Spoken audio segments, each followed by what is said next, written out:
Hayratını spas. Başkan web persam tulbende bu cezaya ki olsa bir yere ki bu hadar keve çünkü bahsan nerim bu ne ki dikirin o da ser de ev ceza. Yani bir rastî bi sala li ser gelê Kurd zulmek mezin berdevam dikin. Em baş zanin dixwazin destkeftiyê gelê Kurd ji holê derxin, siyasetmedarê gelê Kurd bêdeng bihêlin, daxwaziya gelê Kurd ji holê rakin. Lê em bi sala di nava siyasetê denin bi rastî tim biratiya gelan em diparêzin. Em dixwazin gelê Kurd bigêşin azadiyê, bigêşin wekeviyê. Armanca me ev e. Lê rastî îro bandora xirab li ser gelê Kurtê meşandin. Wek Seydayê Cegerxwîn dibêjin em dibe biratî ew dibe nana. Yani rastî jî îro em di demek wanî de derbas dibin.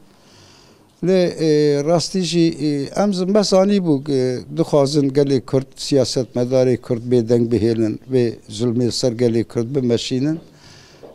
Me hes dikir ew cezanî gelekî giran bidin hevalê me yani em mesanî bû me ew texmîn dikir rastî jî. Lê ev siyasetekî îro tê meşandin belê li hemberî gelê Kurd tê meşandin lê hemû gelê Tirkiye jiyana xwe dimeşînin ji wan re bandora xerab dînin ser wan. Roj bi roj ji demokrasiyê dûr dikevin, roj bi roj ji mafê însana dûr dikevin. Roj bi roj rastî jî hem zirarek mezin didin gelê Kurd û hem jî didin gelê Türk. Yani em vê zanibin. Em pirsin başkan. Em her dem dibêjin armanca me biratiya gelayî, armanca me vekeviya gelayî, armanca me ew bandora xerab li ser gelê Kurd tê meşandin, li ser zimanê gelê Kurd, li ser vejîna gelê Kurd, li ser nasnama gelê Kurd tê meşandin. Em bi hemberî vê rastî jî xebatek tekoşînek ber dimeşînin vê tekoşînê em dimeşînin ji bo wekeviyê, ji bo edaletê û ji bo gelê Kurd, nasnama gelê Kurd û zimanên gelê Kurd bi perwerderî bê qebûlkirin. Yani armanca me ev e. Vê pirsim niha roja ku ve ceza girt generalên hinek general jî efu kirin. Ev tesadüfekî bû yan peyamekî bû li gorî ve?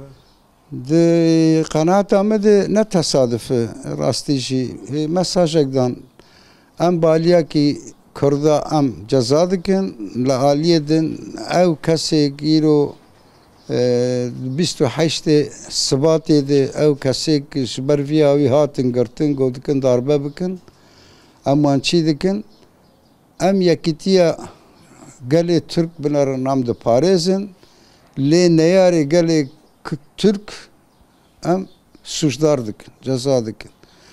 Tiştek em zanin mesajek wanî tê holê. Lê ew çi bikin jî em ne li hemberî wan in emrê wan 82 sal 85 sal rastî jî hatinin berdan nehatinin berdan ji merçîk nakin em nabêjin çima hatin berdan. Lê siyaseta ser gelê Kurd tê meşandin em wê rexne dikin. Ew siyasetê nek ji bo me ceza xwarî nek ji bo yek me suçdar dikin. Ev siyaseta ser gelê Kurd îrada gelê Kurd nas nakin, îrada gelê Kurd ji holê radikin em li hemberî wênin. Yani armanca me ev îrada gelê Kurd wernas kirin, îro gelê Türk bi her havê îrada xwestî 7 milyon însan dengê xwe didin siyaseta gelê Kurd.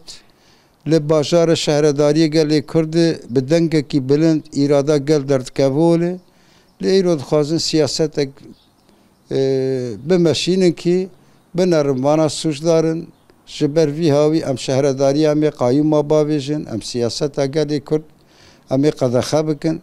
Yani di hişmendiyek wanî di siyasetê meşandin me anîn zimanberî wê jî ev siyaseta neş Kurdar tişkîtînin û neş gelê Türk tişkîtînin jî xerabî. Pirsa dawî çavê hemû Kurdan niha li we ye li peyamê we ye. Li Başûr, li Rojava, li Bakur çünkü em ketin duryanekî wisa tê xuya kirin. Wê îro pêda çi li benda Kurda ye? Rastî jî yekîtiya Kurda gelekî pêwîst e, gelekî mihîm e. Em vê zanibin heta Kurd diwarê siyasetê de ji bo pêşeroja gelê Kurd, ji bo mafê gelê Kurd yekîtiyakê ava nekin. Rastî jî çar perçê Kurdistanê jî de alozî û astengiya wê derkevin. Bira hemû siyasetmedarê Kurd vê ya zanibin. Rêberê gelê Kurd ê îro pêşengiya gelê Kurd dikin. Carek din ev siyaseta ser Kurda tê meşandin di ber çav derbas bikin. Ez dixwazim wê bêjim. Zor spas. Zor spas.